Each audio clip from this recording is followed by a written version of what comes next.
La doctora Ana Rivera Carbó es licenciada, maestra y doctora en Historia por la Universidad Nacional Autónoma de México. Forma parte del Sistema Nacional de Investigadores de CONACYT y desde 1987 se dedica a la docencia, tanto a nivel preparatoria como también en licenciatura y en posgrado. Es investigadora adscrita a la Dirección de Estudios Históricos del Instituto Nacional de Antropología e Historia desde 1992. Se ha especializado en Historia Política y Social de México durante la primera mitad del siglo XX. En 2004, obtuvo el premio del Comité Mexicano de Ciencias Históricas en la categoría de reseña de historiografía.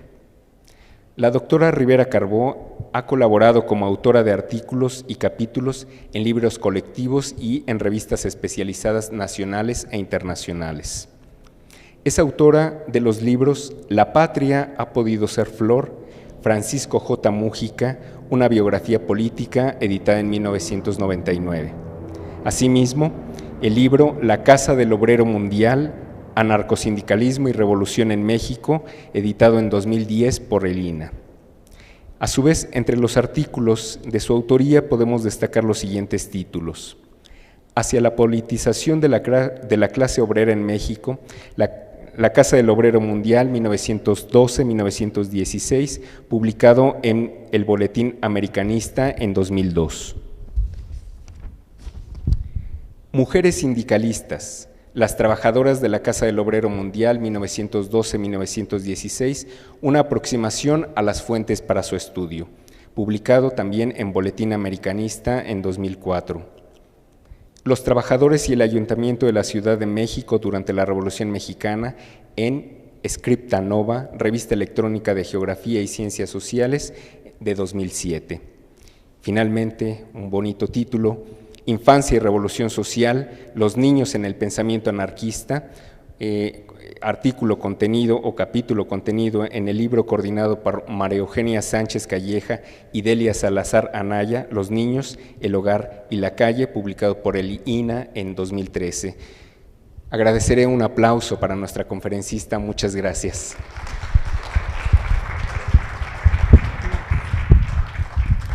Muchas gracias, David Guerrero. Muchas gracias al INERM por esta nueva invitación a estar hoy aquí. Y quisiera empezar diciendo que me gusta mucho estar aquí por razones, digamos, profesionales, de divulgación de la historia y también por razones personales. Este es un espacio en el que siempre me he sentido muy apapachada y agradezco entonces por estas dos razones la invitación. El año pasado me invitaron en el INERM a hablar sobre el pacto de la Casa del Obrero Mundial con el constitucionalismo en una mesa donde compartí micrófono con otros colegas. Y ahí planteé que ojalá me invitaran este año a hablar de la huelga general, y pues sí me invitaron a hablar de la huelga general, que es, creo yo, el auténtico parteaguas en la historia de la clase obrera mexicana. Mucha gente cree que es el pacto, creen que el pacto del constitucionalismo con la Casa del Obrero Mundial fue el que marcó el fin del sindicalismo independiente en México.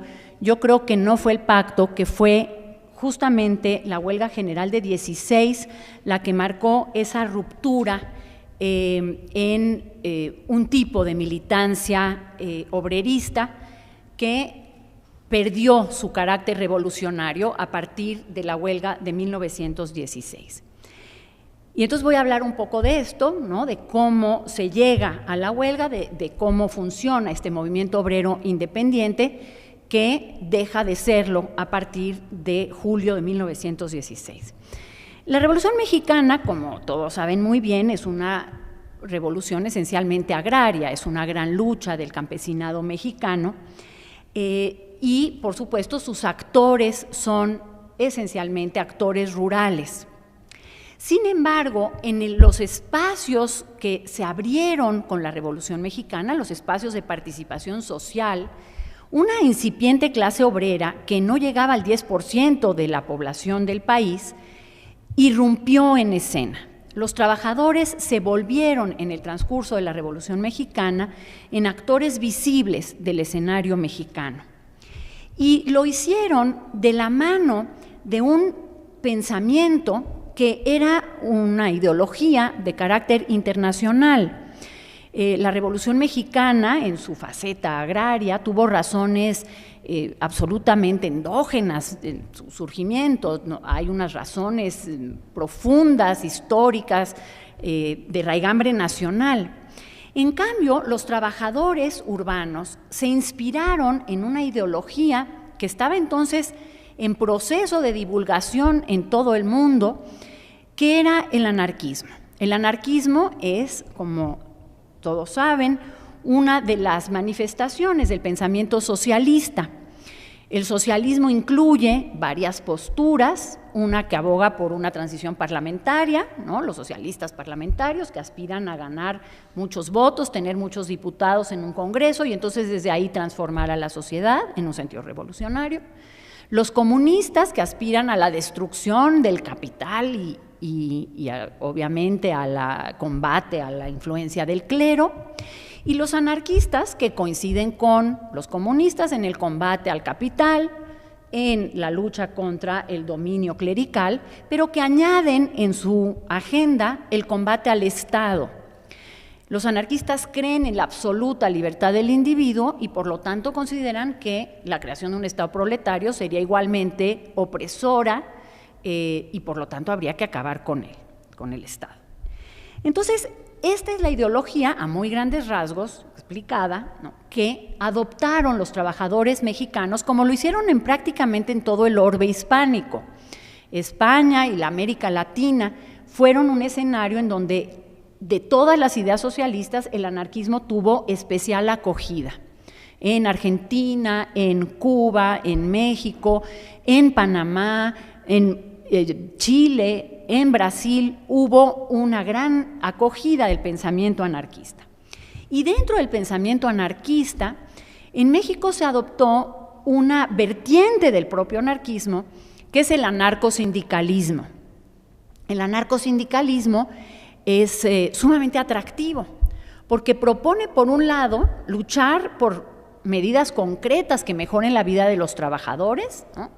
Vamos a luchar por la jornada de 8 horas, por el salario mínimo, por el derecho de huelga, por el derecho de asociación, por el día de descanso semanal, en lo que logramos esa gran revolución social a la que aspiramos. Entonces, claro, hay una lucha por mejoras concretas y una preparación para esa revolución definitiva que vendrá en un futuro indefinido. Y para la que hay que prepararnos muchísimo, porque la revolución que quieren los anarquistas no será dirigida por un partido que se ponga al frente de la revolución, sino que será resultado de la suma de voluntades individuales. Entonces, por eso es muy importante para los anarquistas la escuela, ¿no? Una escuela que prepare a los niños desde chiquitos en su voluntad de transformar a la sociedad. Y esa escuela fue una escuela inspirada en el proyecto pedagógico de un maestro catalán que se llamaba Francisco Ferrer, que creó la escuela racionalista. Entonces, los trabajadores de la Ciudad de México, en concreto, que es de los que vamos a hablar hoy, adoptaron esta ideología de carácter internacional para luchar por sus mejores condiciones de salario, de vida, pero también por la transformación futura de la sociedad. Y entonces se organizaron desde septiembre de 1912 en una organización que llevó por nombre Casa del Obrero y que a partir de mayo de 1913 añadió la palabra mundial en un afán internacionalista. Entonces, la Casa del Obrero Mundial fue una organización, la gran organización obrera mexicana de la capital, que funcionó como una especie de central sindical que reunía a un montón de sindicatos y a un montón de mutualidades que se fueron transformando en sindicatos inspiradas por las ideas de la Casa. Como buena organización de corte anarquista, la Casa proponía los métodos de la acción directa. ¿Qué quiere decir? Que es una actuación de lucha por mejores condiciones de trabajo que excluya la interferencia del Estado. No queremos que el Estado nos ayude a nada porque lo que queremos es acabar con él. Entonces, la acción directa era una acción directa de los trabajadores frente al capital. Las estrategias de la acción directa son básicamente el sabotaje, el boicot, la huelga parcial y la huelga general revolucionaria. La huelga general era vista como la antesala de la revolución social. En el momento en que los trabajadores paralicemos la producción, pues caerá el Estado que protege a los grandes capitales, ¿no?, que funcionan ahí. Entonces, esta fue la ideología de la casa, que por supuesto, como ustedes pueden suponer, una ideología que dice que va a luchar contra el Estado de manera independiente para acabar con él y con el capital, pues no es muy bien vista por ningún gobierno. Entonces, la casa funcionó siempre a contracorriente durante el gobierno de Madero. De hecho, se funda durante el gobierno de Madero. Madero no tuvo mucho tiempo para actuar en contra de la casa, pero sí expulsó a algunos de los miembros de la misma que eran extranjeros y a los que les aplicó el artículo 33. Hay un famoso colombiano que participa en la fundación de la casa, Juan Francisco Moncaleano, que fue expulsado por Madero por andar pues haciendo borlote, ¿no? Y una de las razones de la expulsión era justamente los artículos que publicaba en un periodiquito que se llamó Luz y en que decía que había que acabar con el Estado y con el capital, ¿no? Entonces, a ver, eso es razón suficiente para expulsarlo. Entonces, bueno, Madero no tuvo tiempo a mucho más y luego vino Victoriano Huerta. En tiempos de Huerta es muy interesante la relación con esta organización de trabajadores porque Huerta no quería una quinta columna en la capital del país cuando tenía que enfrentar por un lado a los grandes ejércitos constitucionalistas en el norte y a los zapatistas en el sur. Entonces quería tener la Ciudad de México lo más tranquila posible. Entonces Huerta procuró no confrontarse con los trabajadores al grado tal de que les permitió la organización de la primera gran manifestación del 1 de mayo en la Ciudad de México, que es algo de lo que también hablé aquí hace ya 3 años, cuando se celebró el centenario de la primera gran manifestación por el Día del Trabajo. Entonces, Huerta permitió que los trabajadores salieran a las calles en manifestación, enarbolando sus grandes demandas. Claro, se envalentonaron a tal grado los trabajadores que unos días después ya estaban organizando otra gran manifestación, cosa que a Huerta ya no le pareció tan simpática, y también decretó la expulsión de varios de los militantes extranjeros de la casa y el encarcelamiento de las figuras más visibles, ¿no?, mexicanas de la casa. Algunas de las figuras visibles de la organización obrera dejaron la Ciudad de México y se fueron a unir al zapatismo. El caso muy conocido de Antonio Díaz Soto y Gama es emblemático, ¿no? Él decide que la lucha ya no puede hacerse desde la ciudad y se suma al zapatismo. Y serán estos miembros de la casa que se unen al zapatismo quienes incorporen ese lenguaje de corte anarquista, empezando por el lema Tierra y Libertad. En los meses siguientes, la casa reabrió sus puertas y decidió escudarse en su apoliticismo, diciendo: nosotros no criticamos a nadie, nosotros no queremos un gobierno, pero bueno, nos concretamos en la organización sindical.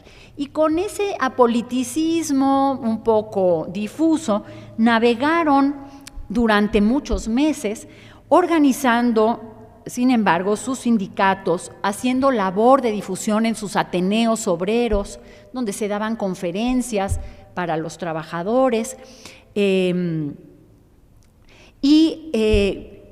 publicando un periódico que se llamó El Sindicalista, en donde hacían difusión de todas estas ideas.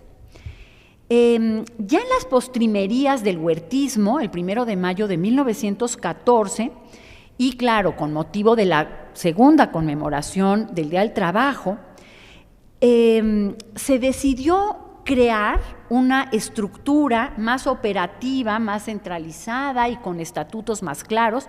La casa nunca tuvo estatutos formales, y entonces decidieron crear la Federación de Sindicatos Obreros del Distrito Federal. Esta federación de Trabajadores hizo una declaración de principios, más adelante les voy a leer, que es interesantísimo porque recogen todos los principios de la acción directa, ¿no? No queremos intervencionismo estatal, no creemos en el parlamentarismo, los trabajadores debemos luchar por nuestra emancipación nosotros solitos, como citan siempre a Marx, ¿no? La emancipación de los trabajadores será producto de los trabajadores mismos, ¿no? Sin esperar la intervención de nadie más. Y, por supuesto, llaman a la huelga general como gran momento, digamos, de apertura de la lucha revolucionaria. Y claro, ya para estas fechas de mayo de 1914, con las tropas de las fuerzas constitucionalistas avanzando hacia el centro del país, pensemos que estaba ya la toma de Zacatecas en puerta, en fin, Huerta decidió que mejor ya cerraba la casa y clausuró la casa. La casa no estuvo cerrada mucho tiempo porque, claro, estamos hablando de mayo de 14, y pues para el mes de agosto las tropas constitucionalistas ya hicieron su entrada en la capital del país. Entonces ahí vienen Álvaro Obregón con su división del noroeste, y entra a la capital después de firmar los acuerdos de Teoloyucan. Y entonces, claro, ¿qué tenemos? Tenemos la capital del país, gobernada por unas fuerzas revolucionarias que, si bien hasta este momento no habían hecho grandes manifestaciones obreristas, aunque algunos oficiales constitucionalistas ya habían aplicado leyes de carácter obrerista en los territorios bajo su control, pero bueno, era una facción revolucionaria en ascenso que ocupa la capital. Y por supuesto la casa aprovecha para reabrir sus puertas. En la reinauguración de la casa, estuvo presente un militante del constitucionalismo que era sumamente conspicuo. Se trataba ni más ni menos que de Antonio Villarreal. Antonio Villarreal había sido magonista, y no solo un magonista de base, era miembro de la Junta Organizadora del Partido Liberal Mexicano y redactor de los temas obreros del programa y manifiesto del Partido Liberal Mexicano. Entonces, claro, Villarreal asistió a las instalaciones nuevas de la casa en plan de camarada, ¿no? En plan de compañero de ideales, y por supuesto hizo un encendido discurso obrerista en la reinauguración de la casa. Y Obregón, que era un hombre muy hábil políticamente, inició de inmediato políticas de acercamiento con la casa. Una de las primeras cosas que hizo fue ofrecerles un edificio para que se instalaran, ¿no? Las oficinas de los obreros. Les dio ni más ni menos que el Colegio Josefino y el Convento de Santa Brígida, que estaban en San Juan de Letrán. Entonces los trabajadores, que habían tenido siempre unas oficinas pues rascuachonas en barrios marginales de la Ciudad de México, de repente se encontraron en unas instalaciones muy bonitas, con todo y una prensa para editar sus periódicos, muy elegantes, ya en el centro de la ciudad. Por supuesto, aceptaron, pero diciendo que eso no quería decir que se supeditaran a ningún programa político ni a ninguna jefatura militar, y que ellos mantenían su independencia de acción.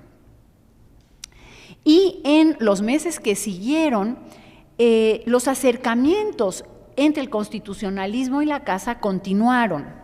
En algunos momentos, de los que también he platicado aquí en el INERM, realmente espectaculares. Uno de esos momentos espectaculares fue la gran huelga de tranviarios. Los tranviarios hicieron una huelga en octubre de 14. Por cierto, que la foto de la invitación a la conferencia de hoy es una foto en donde se ven unos trabajadores del sindicato de telegrafistas que apoyan a los tranviarios en su lucha en octubre de 14. ¿Y qué hicieron los constitucionalistas? Decir, los tranviarios tienen razón, vamos a poner los tranvías bajo dominio obrero y que ellos administren la empresa. Entonces, claro, imagínense lo que esto significaba, o lo que esto parecía significar, ¿no? Una revolución de un altísimo contenido obrerista. Por el contrario, cuando en diciembre entraron las fuerzas de la convención, las fuerzas de la convención echaron para atrás estas medidas tomadas por los constitucionalistas y por el antiguo cabildo maderista para grandes conciertos de los trabajadores. Y no se logró fraguar durante la estancia de los campesinos, de los ejércitos campesinos en la Ciudad de México, una alianza obrero-campesina. Yo digo que este es uno de los momentos más dramáticos de la Revolución, en donde hay una absoluta incomprensión recíproca, ¿no? Ni las dirigencias campesinas ven la manera de atraer a las organizaciones obreras, ni los obreros de la ciudad ven la manera de aliarse con unos campesinos que, sobre todo en el caso del zapatismo, tenían consignas religiosas y desfilaban con el estandarte guadalupano, y eso para unos obreros trabajados por la propaganda anarquista pues era inaceptable, ¿no? Entonces hay un momento de distanciamiento tremendo. Antes de eso había habido como una simpatía teórica, pero a partir de diciembre, cuando los obreros ven a los ejércitos campesinos en su propio escenario urbano, pues la cosa se torció. Ya no hubo manera de construir una alianza obrero-campesina. Se ha especulado mucho de qué hubiera pasado si hubiéramos tenido una especie de Lenin mexicano que pudiera ponerse al frente de ambas movilizaciones populares, pero bueno, el hecho es que no lo hubo, y de haberlo sido, que se especulaba qué hubiera pasado si hubiera venido Ricardo Flores Magón, pues no hubiera pasado nada, porque ya para estos años era abiertamente anarquista, no quería ejercer el poder y no hubiera conducido a estos movimientos sociales a una toma del poder para construir un nuevo Estado. Entonces, claro, esto de la historia contrafactual es un poco ocioso, ¿no? Porque pues no conduce a gran cosa. Mientras tanto, Obregón siguió acercándose a los trabajadores.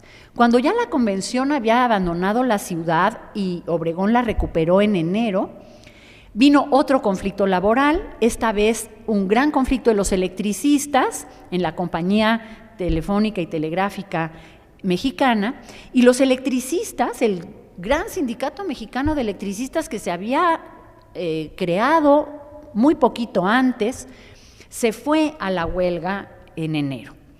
¿Y qué pasó entonces? Pasó algo también insólito, y es que los constitucionalistas dijeron a los trabajadores que organizaran y administraran a la empresa Telefónica y Telegráfica Mexicana. Y entonces rápidamente nombraron a un dirigente de los electricistas para que la administrara. Ese dirigente fue Luis N. Morones, que luego derivó mal, pero que en este momento pues representaba un ascenso de los movimientos sociales reconocidos por el propio constitucionalismo. Y yo por eso siempre he insistido en que no es raro el pacto de 1915, que hoy justamente cumple 101 años, 17 de febrero de 15, el pacto es resultado de una política muy hábil del constitucionalismo que supo atraerse a las organizaciones obreras, sobre todo a la Casa del Obrero Mundial. El pacto, del cual también ya he platicado aquí, es un pacto que establecía, por un lado, que los obreros afiliados a la Casa del Obrero Mundial lucharían a favor del constitucionalismo, organizados en los famosísimos batallones rojos, y que a cambio de esto podrían hacer labor de propaganda y organización sindicalista por todo el país. Y esto no era poca cosa. La posibilidad de ir por todos los territorios bajo dominio constitucionalista, organizando a los sindicatos, haciendo propaganda libertaria, propaganda anarquista, es que es increíble, ¿no? Y entonces los obreros dijeron, pues sí, con grandes debates al interior de la casa, pero decidieron aceptar. Y efectivamente se crearon los batallones rojos, que fueron a pelear en el bando constitucionalista fundamentalmente contra el ejército villista, contra la antigua División del Norte, en las batallas del Bajío, y sirvieron también como contención al avance del zapatismo en el sur. Pero a raíz del pacto se crearon en el país como 30 y tantas casas del obrero en distintos lugares, en distintas ciudades. Hubo algunas muy importantes, como la de Mérida, auspiciada por Salvador Alvarado, como la de Tampico, que claro, era un sitio con una clase obrera muy importante, muy moderna, de portuarios y de petroleros. Entonces ahí hubo una casa del obrero muy beligerante. Y luego hubo casas del obrero por otros lados, como en Guadalajara, en Colima, hasta en Acapulco hubo una casa del obrero, ¿no? Entonces, en Morelia, por supuesto, se creó una casa del obrero. Hay por todos lados, aparecen por todos lados las casas del obrero que luchan adoptando las ideas anarcosindicalistas de la casa. Y entonces, claro, la consecuencia era muy previsible. ¿Qué iba a pasar en el momento en el que el constitucionalismo se consolidara frente a los ejércitos de la Convención y dejara de necesitar a sus aliados de febrero de 1915? Pues que le iban a empezar a dar una lata horrible. Le dieron una lata horrible, porque los obreros, envalentonados por este nuevo protagonismo, por la firma del pacto, pues actuaron permanente e insistentemente y de manera muy activa por todos lados, organizando huelgas para pedir mejores condiciones de trabajo, organizando sindicatos, convirtiendo las mutualidades en sindicatos, creando escuelas racionalistas. La de Guadalajara, por ejemplo, se llamó Escuela Iconoclasta. Y esta escuela racionalista de Guadalajara es una escuela en donde se formarán unas niñas que fueron a la escuela racionalista y que luego estuvieron entre las principales feministas tapatías. Claro, no es extraño, ¿no? Son niñas que crecieron ya en una idea de la igualdad de sexos, de la participación de las mujeres, ¿no?, de la libertad absoluta del individuo, y pues claro, cuando fueron adultas estuvieron luchando en favor de sus derechos. Es como hace algún tiempo, leyendo sobre las escuelas racionalistas en los Estados Unidos, me encontré que en una escuela racionalista muy famosa en Nueva Jersey, en Stelton, se educaron la mamá y la tía de Joan Baez. Y dije, pues claro, por eso Joan Baez luego es Joan Baez, porque ya tuvo una mamá y una tía educadas en estas ideas modernas, ¿no?, de igualdad. Entonces, claro, imagínense a Carranza, a Pablo González, Álvaro Obregón, queriendo poner orden, construir un nuevo Estado, con estos aliados que están en plena efervescencia revolucionaria, pero de una revolución que va más allá de la revolución de Carranza y de Obregón y de Pablo González. Es una revolución que quiere acabar con el Estado y con el capital. Entonces, ¿qué problema? Nosotros queremos construir un Estado y nuestros aliados van diciendo que hay que acabar con cualquier manifestación estatal. Se vuelven muy incómodos. Eso le pasa siempre a los anarquistas. Se vuelven muy incómodos porque no hay modo de negociar espacios de poder. A ver, te voy a dar tantas curules. No, no quiero curules. Entonces, ¿cómo negociamos? Son siempre muy problemáticos para quienes sí quieren ejercer el poder. Entonces, cuando en el verano de 1915 Pablo González recuperó la capital del país, pues se encontró con que la casa ya estaba reinstalada en la Ciudad de México, estaba publicando un nuevo periódico que se llamó Ariete, en el cual seguía hablando de lo mismo que había hablado desde 1912, acción directa, no al intervencionismo estatal, huelga general, revolución social. Entonces, claro, fueron muy difíciles de manejar. A pesar de que ya los veían con cierta inquietud, los constitucionalistas decidieron que, bueno, le tenían que dar un premio a la Casa del Obrero por haber ayudado al triunfo del constitucionalismo. El premio fue colosal, porque les dieron ni más ni menos que la Casa de los Azulejos para que se instalaran ahí. Ustedes se imaginan la sede del Jockey Club, La sede de la oligarquía porfiriana, donde se reunían a fumar puro y a tomar café y a platicar los más altos representantes del porfiriato.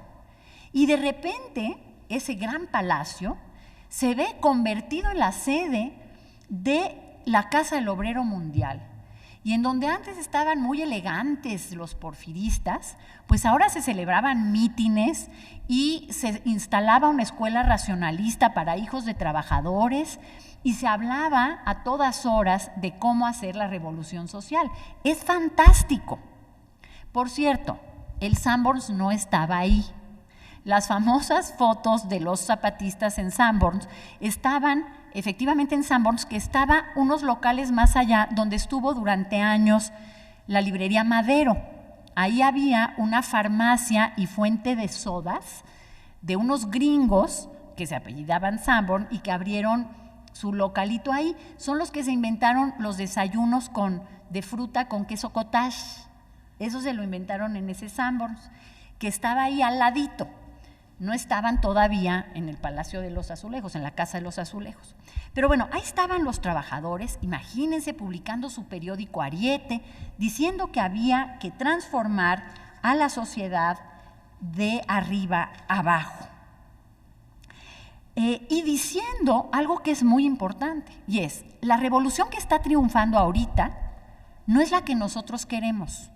La que nosotros queremos todavía va a tardar en llegar y la tenemos que seguir preparando. Entonces, órale, a organizarnos en sindicatos, a traer a sus niños a la escuela racionalista, a leer el periódico Ariete. Y toda esta actividad derivó en un montón de organizaciones sindicales nuevas y de huelgas.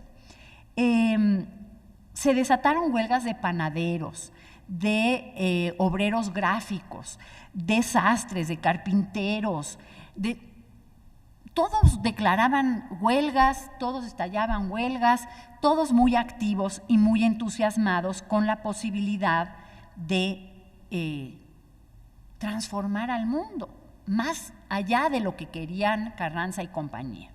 Incluso Obregón y compañía, ¿no?, del que siempre se ha dicho que era más radical. Yo no sé si era más radical o era más hábil políticamente que Carranza, como para darse cuenta que había que encauzar todas estas demandas obreras. El 9 de enero de 1916, la Federación de Trabajadores del Distrito Federal, de Sindicatos Obreros del Distrito Federal, aprobó su declaración de principios. Les leo la declaración de principios. Dice: la finalidad suprema del movimiento sindical es la socialización de los medios de producción. La estrategia es la acción directa y la exclusión de toda clase de acción política. La prohibición a los miembros de la Federación de aceptar cargos públicos o políticos y el reconocimiento de la enseñanza racionalista como la única que beneficia a la clase trabajadora.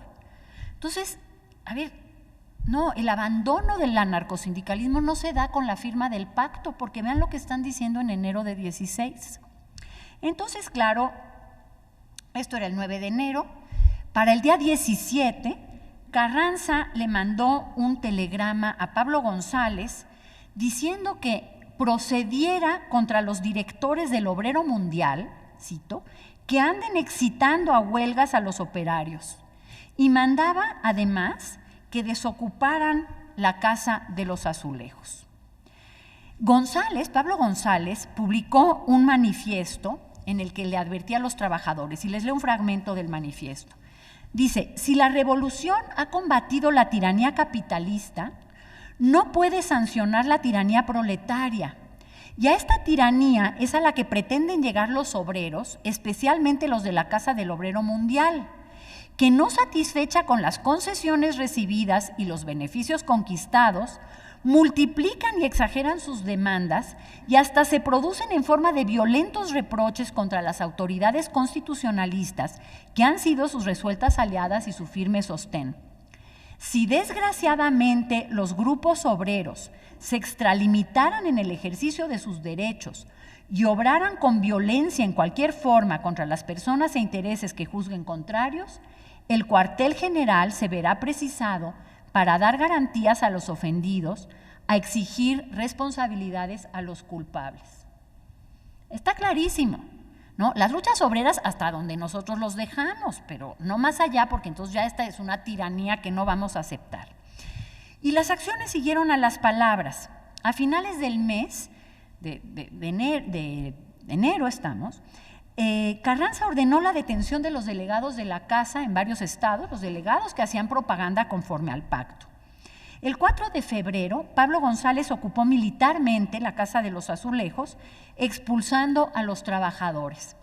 Rosendo Salazar describe en su crónica de la historia de la casa el momento, dice, cuando el general Pablo González empuja frenéticamente sus hordas contra el domicilio de la Casa del Obrero, destruyendo la redacción de Ariete, así como la escuela, donde espantada multitud de párvulos mira penetrar en ella a los esbirros del cuartel general del Cuerpo del Ejército de Oriente, haciendo gran ruido de sables y culatas. Entonces, claro, aquí está clarísima la ruptura. No podemos permitir, como Estado en construcción, que pululen por ahí unos señores que quieren una revolución mucho más radical. La Federación de Trabajadores del Distrito Federal decidió intentar una organización nacional, convocando a un congreso que se reunió en Veracruz. Se invitó al gobernador de Veracruz, que era el radical Heriberto Jara. Y Heriberto Jara no asistió porque dijo, ¿cómo voy a asistir a un congreso en donde abiertamente dicen que combaten contra el Estado? Pues si yo soy el representante del Estado, ¿cómo voy a ir a sancionar esto? ¿No? Entonces Heriberto Jara no asistió. Y por supuesto que encontramos otras manifestaciones de constitucionalistas, algunos muy radicales como Salvador Alvarado, que era gobernador preconstitucional en Yucatán, quien también le escribió un telegrama a Carranza diciendo hay que evitar a toda costa que se cree una organización nacional de trabajadores porque va a ser más peligrosa para nosotros que el Ejército Federal. Eso dice Salvador Alvarado. Imagínense Carranza, no podía permitirse una organización nacional de los trabajadores actuando por su cuenta. Entonces, el sentido del manifiesto de Pablo González o de la carta del telegrama de Salvador Alvarado era muy claro. Organizaciones obreras que dieran soporte al poder político emanado de la revolución y estuvieran controladas y dirigidas por el poder, sí, pero nada de estructuras autogestionarias, autónomas a nivel estatal o nacional, haciendo por su cuenta una revolución. Este es el contexto en el que se empieza a perfilar la huelga general que nos convoca hoy aquí. Venustiano Carranza dispuso el 2 de marzo de 16 que no debían pagarse en oro o plata, en monedas de oro o plata, los salarios de los trabajadores, sino en billetes constitucionalistas. Y los trabajadores se negaron a aceptar estos pagos en papel moneda, porque era un papel moneda que se devaluaba rapidísimamente. Era un papel que se devaluaba tan rápidamente que entonces los comercios no lo aceptaban, ¿no? O estaba tan devaluado que ya no les alcanzaba para nada. Entonces los trabajadores no querían esos billetes que se llamaban infalsificables, eran como del turista, ¿no? Se fabricaban por cada facción revolucionaria. Bueno, los infalsificables del constitucionalismo, pues también se devaluaban rápidamente, nadie los quería. Y entonces, el 1 de mayo, cuando se celebró la manifestación del Día del Trabajo, una de las grandes demandas de los trabajadores fue que no se les pagara en este papel moneda.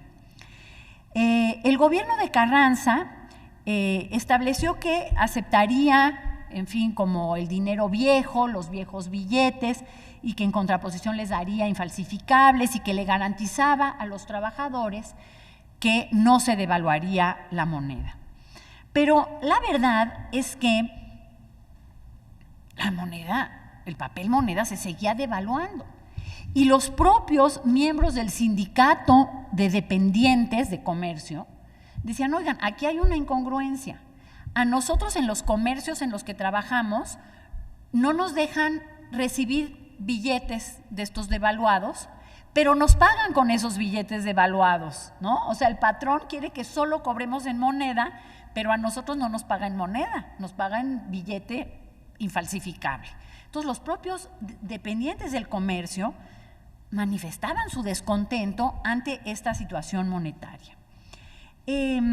Hartos del papel moneda devaluado, fuera el Veracruz, era uno de los papeles moneda, o el infalsificable, los trabajadores afiliados a la Federación de Sindicatos del Distrito Federal pusieron en circulación una demanda pidiendo que los sueldos se pagaran en oro o en su equivalente, en oro o en plata, o en su equivalente en papel moneda nuevo a partir del 22 de mayo. Pero ni los industriales ni el gobierno dieron respuesta a estas demandas, por lo que la Federación suspendió trabajos en todas las industrias que lo integraban. Es una primera huelga en mayo de 16, y entre las que se encontraban las poderosas y estratégicas Federación de Obreros y Empleados de la Compañía de Tranvías y, por supuesto, el Sindicato Mexicano de Electricistas, ¿no?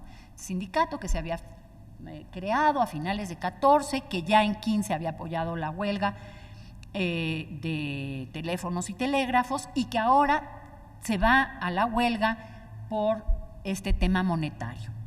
De inmediato, Carranza nombró a Benjamín Gil, comandante militar de la Ciudad de México, para que lo representara en las discusiones con los obreros, haciendo público al mismo tiempo un aviso de que en ningún caso se toleraría la interferencia en los servicios de la compañía de luz, de la compañía de tranvías, de las de teléfonos y agua potable, decía Carranza, así como todos aquellos considerados de servicio público, y los que interrumpan tales servicios serán castigados con severidad. Entonces, nada de huelgas porque viene la represión.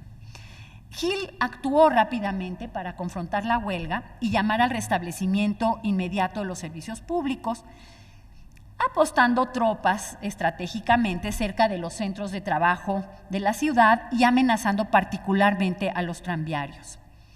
Al mismo tiempo, y a cambio de una vuelta al trabajo, Gil ordenó una reunión entre representantes de los trabajadores y los principales empresarios y comerciantes de la ciudad para el día siguiente.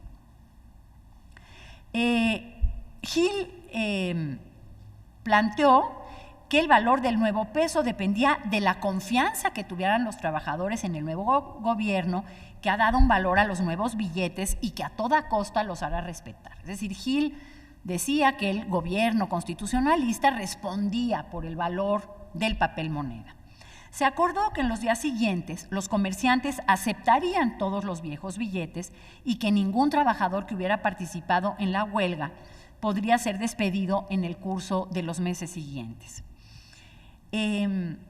Rosendo Salazar se preguntaba, la huelga ha sido resuelta, la ciudad recobra su acostumbrada tranquilidad, pero los trabajadores ¿se sienten satisfechos con el resultado de la mixta asamblea? Evidentemente no.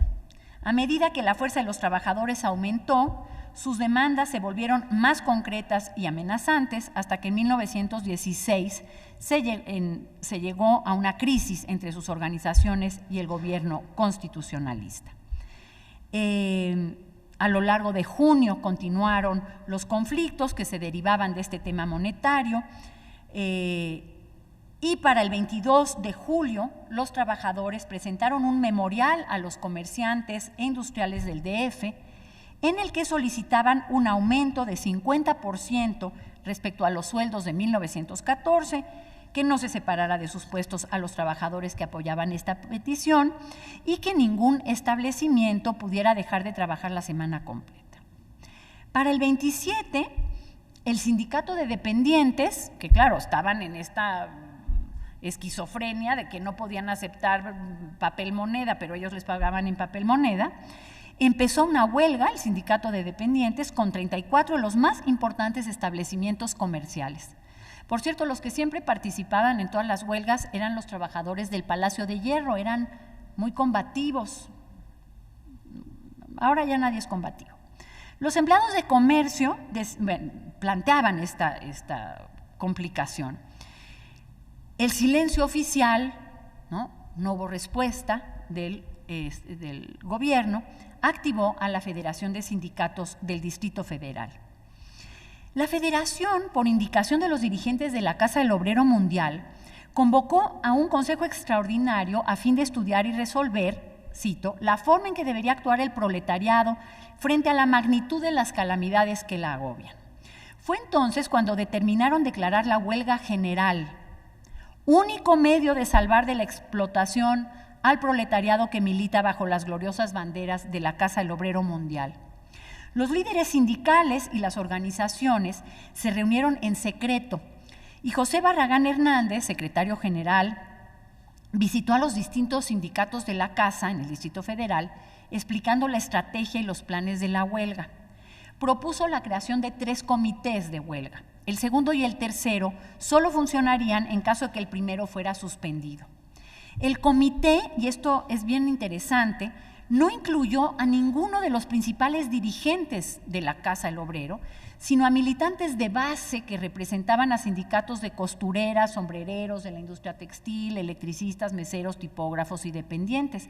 En ese momento, muchos de los principales dirigentes de la Casa estaban detenidos o fuera de la capital.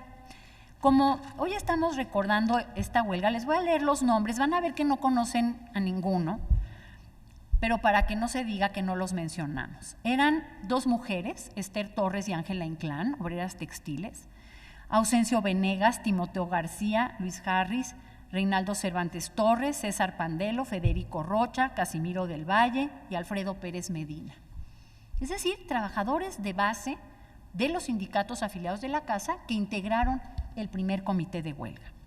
El 30 de julio se llevó a cabo una sesión secreta del comité de la Federación de Sindicatos, encubierta por un baile celebrado en la vecindad donde vivía Ángela Inclán.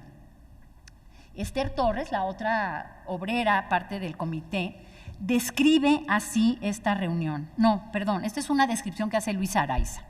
Es que por ahí tengo otra descripción que hace Esther Torres. Dice, a las 12:30 se acuerda que la huelga general debe estallar el día 31 de julio a las 4 de la mañana.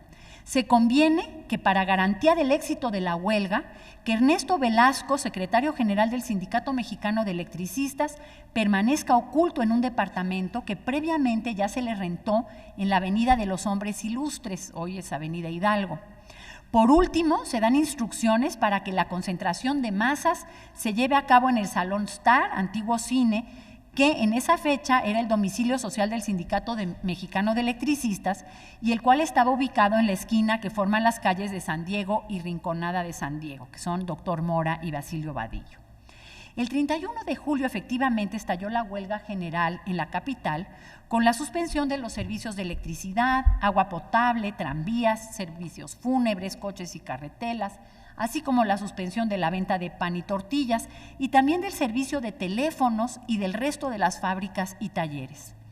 Todas las actividades de la capital habían sido paralizadas por los sindicatos de la Casa del Obrero Mundial. Alrededor de 82,000 trabajadores participaron en la huelga, algunos de ellos tal vez de manera forzada por el apagón. Bueno, al menos esta es la cifra que dan los participantes. Alguna vez alguien me dijo que no podían haber sido tantos. Digo, bueno, la única cifra que tengo es la que da Luis Araiza y pues, en fin, igual y sí. Y entonces viene la descripción que hace Esther Torres, que dice, se apagó la luz y nosotros los que estábamos ahí, te felicito, dándonos abrazos, apretones de mano y todo. Y al otro día en la mañana, las calles llenas de pasquines y en cada esquina un grupo de personas, señores, señoritas, todos leyendo. Y la cita fue en la parte poniente de la Alameda Central, que era ahí el Salón Star, el lugar de los electricistas, cuenta emocionada Esther Torres, integrante del primer comité de huelga.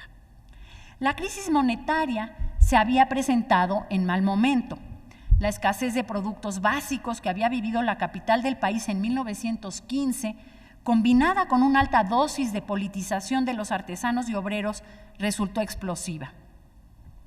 Eric Hobsbawm define las dos líneas que se derivan de la experiencia espontánea de la clase obrera. Por una parte, un conjunto de reivindicaciones inmediatas y las instituciones y modos de conducta adecuados para conseguirlas, como hemos dicho, como la lucha por la jornada de 8 horas, el aumento de salarios, el día de descanso semanal. Por otra parte, pero de una manera vaga y no en forma invariable, un descontento general con respecto al sistema vigente, una aspiración colectiva hacia un sistema más satisfactorio para todos y la propuesta de unas organizaciones sociales alternativas. El historiador inglés añade que, lógicamente, el primer grupo de ideas es mucho más preciso y específico que el segundo. Además, está siempre presente, mientras que el segundo tiene poca importancia práctica, ¿no? Proponer esta sociedad futura, aunque su importancia moral sea inmensa, salvo en momentos comparativamente raros, en que la destrucción del sistema vigente parece probable o inmediatamente practicable. Es decir, que los trabajadores, de manera más o menos constante, han luchado por reformas en las condiciones laborales, pero no muy a menudo se proponen hacer revoluciones que cambien de raíz a la sociedad. En la historia mexicana, solo entonces, en el transcurso de la Revolución de 1910 y con la inspiración del pensamiento anarcosindicalista que definía políticamente a la Casa del Obrero Mundial, los obreros organizados se han propuesto su propia revolución y han puesto manos a la obra.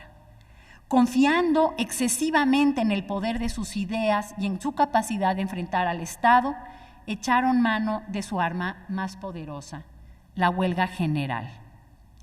Carranza, temprano en la mañana, se dirigió a las instalaciones de Acción Mundial en Avenida Juárez y Rosales, era un periódico, increpando a su director, el doctor Atl, el pintor Gerardo Murillo, recién llegado de los Estados Unidos y quien desde principios de 1915 había sido su vínculo con la Casa del Obrero. De hecho, uno de los artífices del pacto había sido el doctor Atl.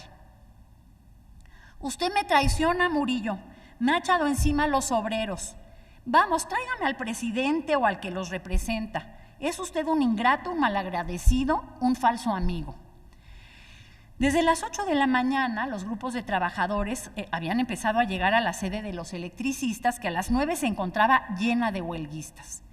20 minutos más tarde dio inicio la sesión, presidida por Samuel Yúdico, que era una figura muy visible de la Casa del Obrero, y por el comité de huelga. Compareció el doctor Atl, quien habló con Reinaldo Cervantes Torres. Este se dirigió a los asistentes. Compañeros, el señor presidente de la República quiere hablar con el comité de huelga para buscar la forma de resolver nuestras peticiones. Precisamente a invitarnos para ese fin ha venido el doctor Atl, quien me ha informado de los buenos deseos del señor presidente para poner fin a la huelga. El primer comité de huelga salió rumbo a Palacio Nacional, acompañado del doctor Atl. 10 minutos después, la gendarmería montada entró al Salón Star, a sable desenvainado, obligando a los trabajadores a salir del recinto, que fue clausurado, lo mismo que la sede de la Casa del Obrero Mundial en la calle de Bucareli. Los encargados de las clausuras se llevaron los archivos. Esto es un desastre para los que hacemos historia, porque claro, ¿de dónde sacamos ahora la información? Se patrulló la ciudad y se pusieron fuertes escoltas en las plantas eléctricas de Necaxa, Nonoalco, Indianilla y La Nana. En las memorias de Esther Torres permanece vivo el recuerdo de aquella jornada. Cuando llegamos a Palacio, ya estaba una escolta ahí. Luego nos rodeó la escolta, ya subimos escoltados, saludamos al señor presidente, él nos saludó también y le emprendió con los compañeros, que eran unos traidores a la patria. Siguió el señor Carranza tratando con los compañeros y ellos haciéndole ver que la cuestión era socioeconómica y él diciendo que no, que estaban en connivencia con los gringos. Y por fin, cuando llega su máximo coraje del señor Carranza, le dice al jefe de nuestra escolta: llévenselos a la penitenciaría, que se les aplique la ley del 25 de enero de 1862, aparte a las mujeres. Le dije, no señor, nosotras corremos la misma suerte de nuestros compañeros. El señor Carranza dijo, todos, por eso todos fuimos, y todos fueron a dar, incluidas Ángela Inclán y Esther Torres, a la penitenciaría. El doctor Atl le manifestó a Carranza que estaba cometiendo una injusticia tremenda con los obreros, que habían accedido a su llamado, ¿no? Usted les dice que vengan a negociar y usted los manda a la penitenciaría, y que por lo tanto debía ordenar que a él también se le llevara a la cárcel. El artista fue puesto bajo custodia militar. Los miembros del comité de huelga fueron conducidos a la penitenciaría del Distrito Federal, puestos a disposición de las autoridades militares y encarcelados en celdas personales con centinelas de vista. Un día después, Carranza decretó la ley marcial. Esta vieja ley del 25 de enero de 1862 había sido adoptada por Juárez para ser aplicada en contra de los trastornadores del orden público, y Carranza la hizo extensiva a los huelguistas. Este decreto se publicó el 1 de agosto de 1916 y circuló a través de los diarios. El día 2 fue detenido Ernesto Velasco por las fuerzas del gobernador del Distrito Federal, el general César López de Lara, y se le obligó a reponer el servicio eléctrico. Al mediodía volvió a haber luz. Por cierto, yo sé de una niña que nació justamente el 31 de julio, en pleno apagón, y entonces por eso sus papás le decían que era prieta, porque había nacido a oscuras. Fue la señal para que se levantara la huelga cuando volvió la luz, sin haber obtenido nada. La represión continuó. Unas horas más tarde fueron detenidos en sus domicilios José Barragán Hernández, Juan Tudó, José María Morales y Ezequiel Salcedo, todos ellos militantes de la casa. El gobierno declaró a la casa subversiva y fuera de la ley. Álvaro Obregón, quien durante la huelga mostró cierta simpatía por la organización, se había entrevistado en forma privada y confidencial con Barragán Hernández y le había aconsejado que la Federación de Sindicatos Obreros del DF y la Casa del Obrero suspendieran sus actividades durante la crisis en curso. En la carpintería de Pedro Roa, y a pesar de la ley marcial, se reunieron los miembros del segundo comité de huelga. Barragán transmitió el consejo de Obregón de no complicar la situación de los compañeros del comité de huelga sujetos a juicio sumario y de evitar la aprehensión de otros luchadores obreros ya señalados como instigadores a la huelga general. Se aprobó la iniciativa dejando en funciones únicamente al segundo comité de huelga en colaboración con la Comisión Pro Presos. La casa no volvió a tener oficinas, reuniéndose a partir de entonces en viviendas de trabajadores. La prensa vinculada al constitucionalismo condenó la huelga. En el periódico El Pueblo se preguntaba qué derecho tenían los trabajadores a hacer sus demandas cuando la mayoría de ellos decía, en esta pasiva ciudad, nunca habían peleado en la revolución. La huelga general no era más que una antirrevolucionaria huelga política. El general, recordemos que esta era una estrategia de los constitucionalistas, llamar reaccionarios a los zapatistas y aquí también traidores a los obreros, ¿no? En fin. El general Benjamín Gil puso a los huelguistas detenidos a disposición del juez cuarto de instrucción militar. Durante los interrogatorios a los que fueron sometidos, se les preguntaba, y vuelvo a citar a Esther Torres, ¿qué convivencia teníamos con los trabajadores de Estados Unidos? ¿Cuáles eran nuestras relaciones con ellos? Pensemos que en este momento además está la expedición punitiva, ¿no? Y entonces, claro, la expedición esta de los Estados Unidos para perseguir a Pancho Villa, encabezada por el general Pershing, y entonces, claro, Carranza usa esto como argumento para hablar de una alianza de los trabajadores huelguistas con los gringos. No teníamos ninguna, absolutamente ninguna, nada teníamos, y sobre eso machacaban. Y pues preguntando otras cosas, que si la huelga se había acordado general o nacional, pues no, general. Si se hubiera acordado nacional, pues yo habría dicho nacional, pero no, fue general. Pero lo importante, dice Esther Torres, es pues querer saber qué asunto teníamos con los obreros de Estados Unidos o con qué persona de los Estados Unidos. No conocíamos a nadie ni nada. Se les hizo un juicio sumario.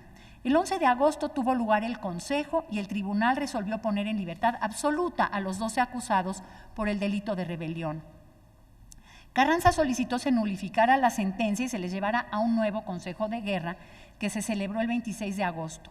El veredicto fue absolutorio para todos los acusados, salvo Velasco, quien, considerado culpable de originar un paro general que afectaba a los talleres nacionales de armas y a los servicios públicos, fue condenado a pena de muerte. Todos salieron libres menos este último. No fue sino hasta el 11 de abril de 1917 que se revisó su juicio y se modificó la sentencia. Salió libre el 18 de febrero de 1918 y fue recibido por una manifestación de trabajadores a las afueras de la cárcel. Tras la represión de la huelga general, el periódico Solidaridad Obrera de Barcelona informó a sus lectores, cito: «La reacción más desaforada reina en México. Tras las continuas revueltas que han tenido lugar debido a la ambición desmedrada de los políticos, ha sucedido la persecución más encarnizada e infame contra los obreros. El saldo de la cuenta ha sido, según noticias particulares recibidas de México, la clausura de todos los sindicatos y la más encarnizada persecución contra los compañeros que más se distinguen en las luchas obreras. Los más caracterizados sindicalistas han sido presos, otros desterrados, algunos expulsados. ¿A qué continuar si por lo visto en todas partes sucede lo mismo?». Como en todo el mundo, la represión era la respuesta final a la organización y a la lucha obrera y, por supuesto, a la huelga general, considerada en el pensamiento anarcosindicalista como la antesala de la revolución social.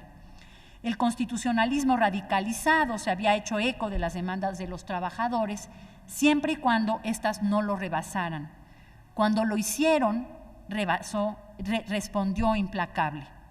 Pero también con su enorme habilidad de fuerza revolucionaria en ascenso, procedió a tomar medidas conciliatorias y en primer lugar se encargó de que el papel moneda dejara de circular. Entonces, primero los reprimo, los acuso de traidores y luego ya le doy satisfacción a sus demandas.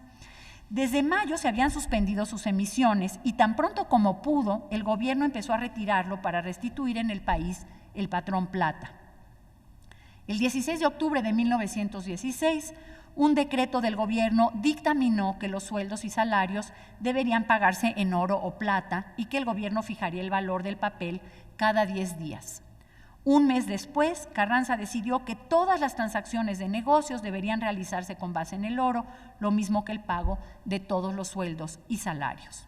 Carranza combinó la represión con las medidas políticas y económicas de carácter obrerista, sentando de esta manera las bases de la relación que en adelante sostendrían el Estado y los trabajadores organizados en nuevas corporaciones.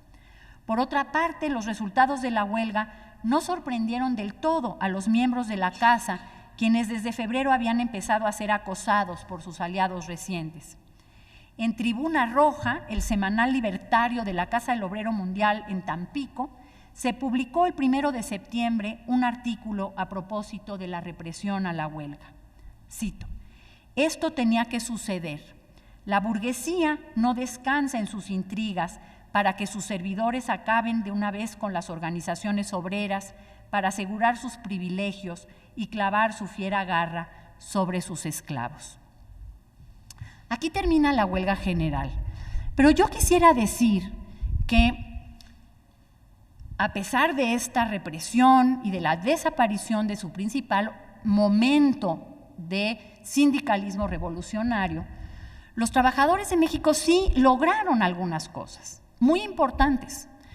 Unos meses después se reunió el Congreso Constituyente, que este año cumplirá 100 años de reunirse, de haberse reunido, y este Congreso incluyó, gracias a la presión de su ala radical, ¿no?, el ala radical encabezada por ese gran personaje que es Francisco J. Múgica, logró que se incluyera un artículo, el 123, que incluía los temas obreros en la Constitución.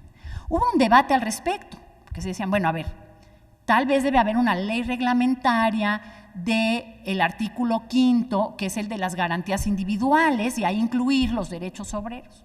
No, dijo el ala radical del Congreso. Hay que incluir un artículo que dé esos derechos específicamente a los trabajadores. Y se incluyó el artículo 123. Y el artículo 123 es, ya no sé si es o era, el artículo 123 original era un artículo que incluía las demandas que este movimiento obrero independiente hacía desde la publicación del manifiesto y programa político del Partido Liberal Mexicano, ¿no? Que hablaba ya de todos estos temas que fueron recogidos después por la Casa del Obrero Mundial y que se defendieron hasta la huelga general. El Estado mexicano no permitió un sindicalismo revolucionario, pero sí incluyó todas estas medidas reformistas que también habían estado en su agenda. No era poca cosa. Un añito después vendría la Revolución Soviética, que sí, en primera instancia, en sus decretos sobre la paz y la tierra de octubre de 1917, legalizó las tomas de los obreros de las fábricas y la socialización de los medios de producción. Esto no ocurrió aquí. Pero lo que ocurrió aquí, quiero insistir, no es poca cosa y fue consecuencia de todas estas luchas de los trabajadores que he tratado de sintetizar aquí y culminaron en este momento de la única huelga general que los trabajadores mexicanos han declarado en nuestro país. Muchas gracias.